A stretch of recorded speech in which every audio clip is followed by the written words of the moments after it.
Hey, so I'm going to show you how to do a Dropbox link when you're making a link for your products that automatically downloads. So let's say that I wanted to share this. I could click share and then I would just create a link and the link is created, and then you could copy link, and this is if you're on the website. And then I just pulled up a text document, so if I paste it, you'll notice it ends in 0.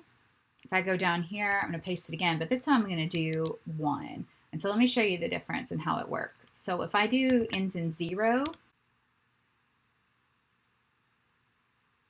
okay, so I pasted this into an incognito window, and you'll see it either asks me to sign in or it asks me to download. And I find that customers have a hard time figuring out like what to do.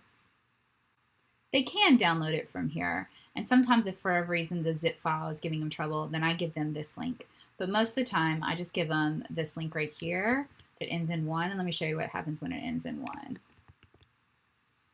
So I press enter, and it automatically downloads. So it immediately downloads to their computer, and I just find that's a little bit easier than opening up the actual Dropbox website. If you're actually on your computer, okay, so I can right click and do copy Dropbox link, and then I can also paste it again. When you paste it, just delete and change that into 1. And when you change that into 1, it will automatically download. So let me show you.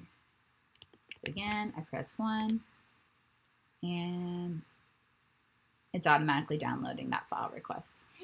So that's how you create a Dropbox link. Hope that helps.